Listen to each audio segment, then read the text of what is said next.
that can build a brighter future for America. Economic conservatives, social conservatives, and national security conservatives. I saw the potential of economic conservatism when I became governor. Our state budget, as Grover indicated, was $3 billion short. Liberals wanted to raise taxes, but I cut government instead. I eliminated and combined duplicate agencies and programs, and I balanced the budget 4 years in a row. One commentator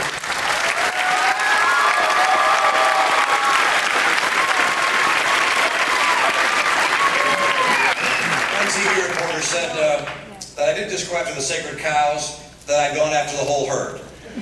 Now, I'm proud to report that as governor of Massachusetts, I produced a record which, after 4 years of service, there are now 600 fewer state workers than when I took office. I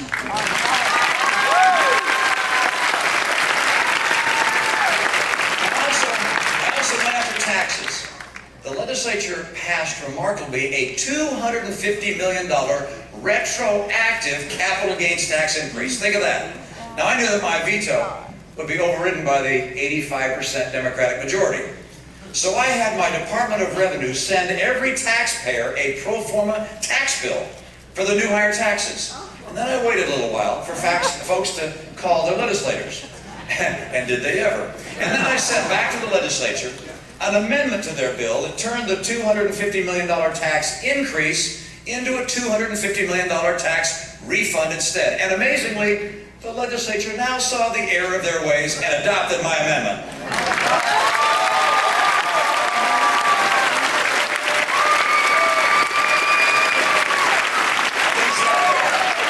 Didn't stop the low taxes. I made the investment tax credit permanent. We passed sales tax holidays. We gave tax breaks to medical manufacturing companies. We gave real estate breaks to our senior citizens. And in each of my last 3 years, I submitted a budget that cut the income tax. It's time for some economic conservatism in Washington as well.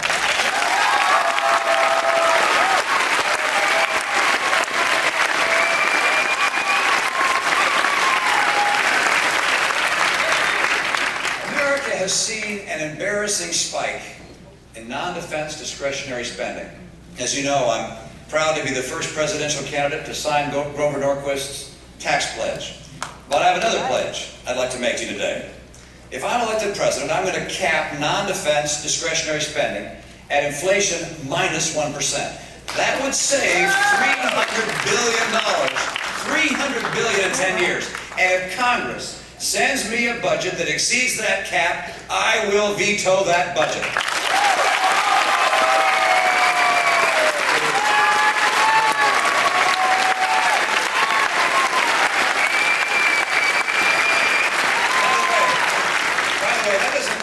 That doesn't depend on whether it's a Republican or a Democrat Congress. Either way, I will veto that budget. And I know how to veto. I like vetoes. I vetoed hundreds of spending appropriations as governor. And by the way, if Congress doesn't want to do the cutting itself, then give me the same line item veto I had as a governor, and I'll do it for them.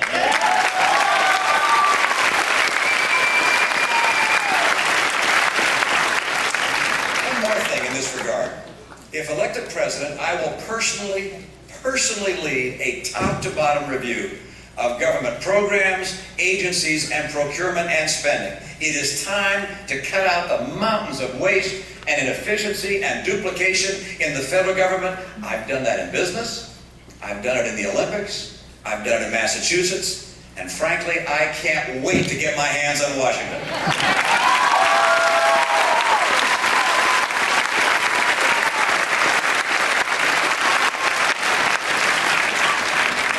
Democrats here in Washington are itching to raise your taxes. 2011 is set to be a record-breaking tax hike year. Not if I'm president. I'll fight to stop the tax hike, and I'll fight for a new savings plan for middle-class Americans as well. One that will grow the economy and help families at the same time. Under my plan, the amount of tax they will pay on dividends, interest, and capital gains will be absolutely zero.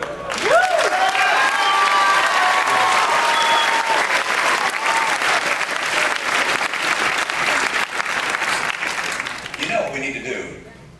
It's time to take government apart and put it back together. But this time, let's make it simpler, smarter, and smaller.